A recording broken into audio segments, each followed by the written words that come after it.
একজন মানুষ কাঠের নৌকার মাঝে আটকে, গায়ে মাখানো মধু, মুখে পোকামাকড় ঢুকে যাচ্ছে। সে বেঁচে আছে কিন্তু শরীর পচে যাচ্ছে ধীরে ধীরে। এমন শাস্তি কি আপনি কল্পনা করতে পারেন? এটা কোনো হরর সিনেমা নয়, এটা ইতিহাসের পাতা থেকে তুলে আনা বাস্তব শাস্তি, এসকেপিজম। আর এই ভিডিওতে আপনি জানবেন এমনই 5টি ভয়ঙ্কর শাস্তির কথা, যেগুলো শুনলে গা কাঁপবে, ঘুম হারাম হয়ে যাবে। কেননা এগুলো শুধু শরীরকে নয়, মনকে ধ্বংস করে দিত। ভিডিওটি 1 সেকেন্ডও স্কিপ করবেন না, কারণ আপনি যা দেখবেন তা বিশ্বাস করাও কঠিন। নাম্বার 1, এসকেপিজম। একবার কল্পনা করুন, আপনি বেঁচে আছেন, চোখে আলো দেখতে পাচ্ছেন, কিন্তু প্রতিটি মুহূর্তে আপনার শরীর গলে যাচ্ছে। অসংখ্য মাছি, পিঁপড়া আর কীটপতঙ্গ আপনার শরীরকে কামড়ে খাচ্ছে। আপনি অসহায় হয়ে চিৎকার করছেন, কিন্তু কেউ আপনাকে বাঁচাতে আসছে না। আপনার শরীরের দুর্গন্ধে বাতাস ভারী হয়ে উঠছে।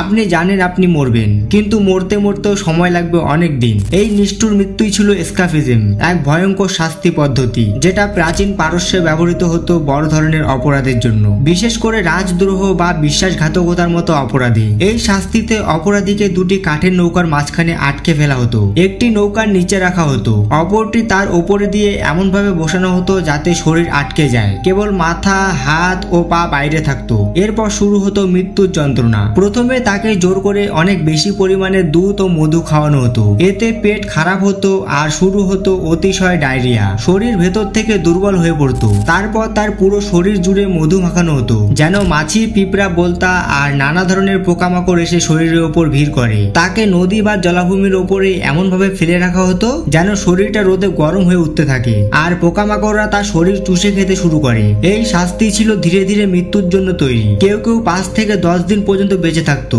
চোখের সামনে নিজের শরীর পচতে দেখতো, পোকামাকড়ের কামড়ে কষ্ট পেত, গরমে দগ্ধ হতো, আর ডায়রিয়ার কারণে ভেতর থেকেও শেষ হয়ে যেত। এসকেপিজম কোনো সাধারণ শাস্তি ছিল না, এটা ছিল এমন এক দৃষ্টান্ত তৈরি করার কৌশল যাতে অন্য কেউ এই ভুল করতে সাহস না পায়। এ এক ধরনের মনস্তাত্ত্বিক নির্যাতন, যা শুধু শরীর নয়, মনের ভিতরেও ভয় ঢুকিয়ে দিত।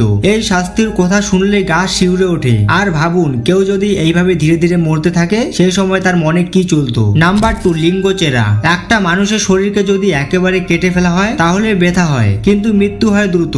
কিন্তু যদি শরীর থেকে ছোট ছোট টুকরো করে মাংস আলাদা করা হয় এক এক করে ধীরে ধীরে, তাহলে কি হয়? এই ভয়াবহ মৃত্যুই ছিল লিঙ্গচেরা, যাকে বলা হতো ডেথ বাই এ 1000 কাটস। এটি ছিল প্রাচীন চীনের সবচেয়ে নির্মম এবং বেদনাদায়ক শাস্তিগুলোর একটি। এই শাস্তি সাধারণ অপরাধীদের জন্য ছিল না। যে কেউ রাজাকে বিশ্বাসঘাতকতা করত, গুরু বা বাবা মাকে হত্যা করত, তাকে এই শাস্তি দেওয়া হতো। এমন ভাবে মারা যেত যেন মৃত্যু লজ্জা পায়। শাস্তি কার্যকরের সময় অপরাধীকে জনসম্মুখে এনে শক্ত করে বেঁধে রাখা হতো। তারপর শুরু হতো কসাইয়ের কাজ। প্রথমে একেবারে ছোট ছোট করে বাহু, উরু, বুকের মাংস কেটে ফেলা হতো, এমন ভাবে যেন অতিরিক্ত রক্ত না পড়ে, কারণ অপরাধীকে জ্যান্ত রাখা ছিল এই শাস্তির মূল উদ্দেশ্য।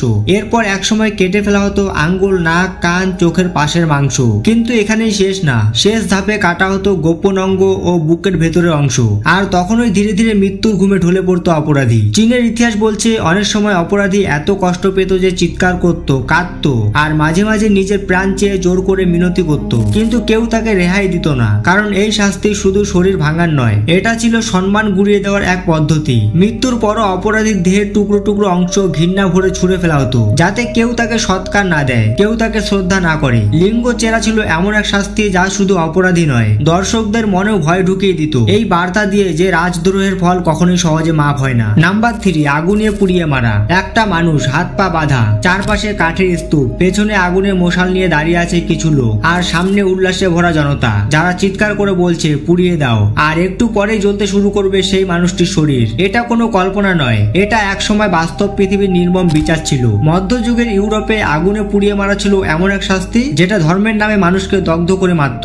বিশেষ করে যারা জাদুকরী বা ধর্মবিরোধী বলে চিহ্নিত হতো, তাদের ওপর প্রয়োগ করা হতো এই ভয়ঙ্কর শাস্তি। এই শাস্তি কার্যকর করার আগে অপরাধীকে খোলা মাঠে জনসম্মুখে একটি খুঁটির সঙ্গে বেঁধে রাখা হতো। তার চারপাশে কাঠ, খড় আর তেল ঢেলে সাজানো হতো। এরপর পড়া হতো এক ধর্মীয় ঘোষণা, এই ব্যক্তি ঈশ্বরের বিরোধিতা করেছে। তারপরেই আগুন জ্বালিয়ে দেওয়া হতো। প্রথমে পড়তো পায়ের তোলা, তারপর পুড়তে পুড়তে উপরের দিকে যেত আগুন, চামড়া ফেটে যেত, চুল জ্বলে যেত, চোখের দৃষ্টিও হারিয়ে যেত আগুনের তাপে। কিন্তু সবচেয়ে ভয়ানক ছিল চিৎকার। একটা মানুষ যখন বুঝে ফেলে তার বাঁচার কোনো উপায় নেই, তখন তার কান ফাটানো চিৎকার আকাশ কাঁপিয়ে দিত। সবচেয়ে মর্মান্তিক উদাহরণ ছিল জন অফ এয়ারসি। মাত্র 19 বছর বয়সী এই তরুণী বিশ্বাস করতেন ঈশ্বর তার সঙ্গে কথা বলেন, তিনি যুদ্ধ নেতৃত্ব দেন, কিন্তু এক সময় তাকে জাদুকরী ঘোষণা করার মাধ্যমে আগুনে পুড়িয়ে পুড়িয়ে মারা হয় শুধু বিশ্বাসের জন্য। এই শাস্তি শুধু মৃত্যু নয়, এটা ছিল ভয়ের রাজত্ব গড়ে তোলার একটি হাতিয়ার। এই বার্তা ছড়িয়ে দিতে যদি তুমি বিশ্বাস থেকে সরে যাও তাহলে তোমার শেষ এভাবেই হবে। আগুনে পুড়িয়ে মারা ছিল এমন এক নৃশংসতা যেখানে ধর্ম, সমাজ ও মানুষ তিনটি মিলে একটি প্রাণ জ্যান্ত পুড়িয়ে দিত। নাম্বার 4, পাথর নিক্ষেপ। একটা মানুষ দাঁড়িয়ে আছে বা বসে আছে গর্তের মধ্যে, তার হাত পা বাঁধা, চোখে কাপড় বাঁধা, কোনো দিক সে দেখতে পাচ্ছে না। চারপাশে ভিড় করে আছে শত শত মানুষ, তাদের হাতে ছোট বড় পাথর, আর কিছুক্ষণ পরে সেই মানুষটির শরীর রক্তাক্ত হয়ে মাটিতে লুটিয়ে পড়বে। এটাই ছিল পাথর নিক্ষেপ, এক ভয়াবহ শাস্তির নাম। এই শাস্তি ছিল এমন যেখানে মৃত্যুর জন্য কাউকে একা হাতে হত্যা করা হতো না, বরং পুরো সমাজ, পুরো জনতা মিলে একসঙ্গে মেরে ফেলতো পাথর ছুঁড়ে ছুঁড়ে। বিশেষ করে ব্যভিচার বা ধর্মীয় শাস্তিযোগ্য অপরাধে অনেক সময় এই শাস্তি দেওয়া হতো। মধ্যপ্রাচ্য, প্রাচীন ইহুদি ও ইসলামিক আইনে এমন কিছু সমাজে আজও এর অস্তিত্ব রয়েছে। শাস্তির আগে অপরাধীকে কখনো গর্তে বসানো হতো, কখনো আবার দাঁড় করিয়ে রাখা হতো। তারপর সবাই মিলে একে একে পাথর ছুঁড়তে শুরু করত। ছোট পাথর দিয়ে শুরু করে যাতে সে সঙ্গে সঙ্গে না মরে ধীরে ধীরে রক্ত ঝরে, হাড় ভেঙে আর কষ্ট বাড়ে। প্রথমে আঘাত লাগতো হাতে পায়ে, তারপর মাথা, বুক, পাঁজর, শরীর রক্তে ভেসে যেত, কিন্তু কেউ থামতো না, কারণ থামার সুযোগ ছিল না। একটা পাথর ফেলে দিলে আর পেছনে ফেরার উপায় থাকতো না। সবাই মিলে মারতো যেন কেউ দোষী না হয়, কিন্তু সবাই ছিল মৃত্যুর শরীর। এই শাস্তি ছিল শুধু ভয়ঙ্কর নয়, মনস্তাত্ত্বিক ভাবে অত্যন্ত নিষ্ঠুর, কারণ অপরাধী মারা যেত জনতার সামনে, সমাজের হাতে। তার পরিবার, তার সন্তান হয়তো চোখের সামনে বাবাকে বা মাকে পাথরে পাথরে মারা যেতে দেখতো, কিন্তু কিছুই করতে পারতো না। অনেক সময় কেউ একজন প্রাণ ভিক্ষা করত, বলতো আমি ভুল করেছি, আমাকে ছেড়ে দাও, কিন্তু সেই মিনতি ভেসে যেত মানুষের উন্মাদ চিৎকারে। পাথর নিক্ষেপ ছিল এমন এক শাস্তি যা একজন মানুষকে শুধু শারীরিকভাবে শেষ করতো না, সমাজের বুকেও দাগ কেটে দিত। Number 5, feeling.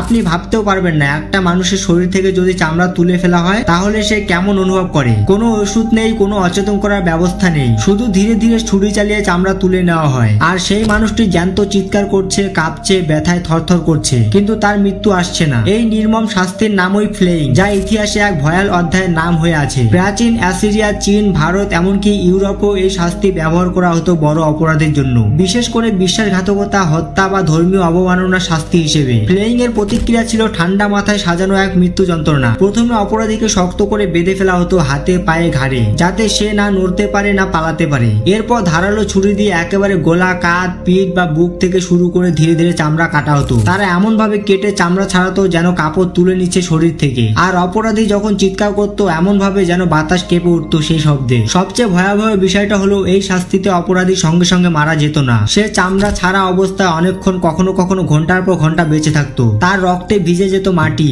আর তার দৃষ্টিতে থাকতো শুধু ভয় আর মৃত্যু। অনেক সময় এই চামড়া দেয়ালে ঝুলিয়ে রাখা হতো, সবাইকে দেখানোর জন্য যেন কেউ ভুলেও এমন অপরাধ না করে। রাজারা এই শাস্তিকে বলতো একটা শিক্ষা, যাতে একটা মানুষের মৃত্যু দিয়ে হাজার মানুষকে ভয় দেখানো যায়। ফ্লেইং ছিল এমন এক শাস্তি যা শুধু শরীর নয়, মন, আত্মা সবকিছুকে ভেঙে দিত। এটা কোনো যুদ্ধের নিষ্ঠুরতা ছিল না, এটা ছিল আইনি শাস্তির নামে বর্বরতা। এই শাস্তিগুলো শুধু অতীতের গল্প না, এগুলো মানুষ কতটা অমানবিক হতে পারে তার প্রমাণ। ভয় শুধু কল্পনায় নয়, ইতিহাসের পাতাতেও লুকিয়ে আছে। এই 5টি ভয়ানক শাস্তির মধ্যে কোন শাস্তিটি তোমাদেরকে বেশি ভয় লাগলো কমেন্টে জানাতে একদমই ভুলবে না। আরো এমন ভয়াবহ, অজানা এবং রোমাঞ্চকর গল্প পেতে চোখ রাখুন আমাদের চ্যানেলে। ভিডিওটি ভালো লাগলে একটা লাইক অবশ্যই করে দিও, এবং চ্যানেল নতুন হয়ে থাকলে চ্যানেলটিকে অবশ্যই সাবস্ক্রাইব করে নিও। তাহলে আজকের জন্য এতটুকু, দেখা হচ্ছে পরের ভিডিওতে।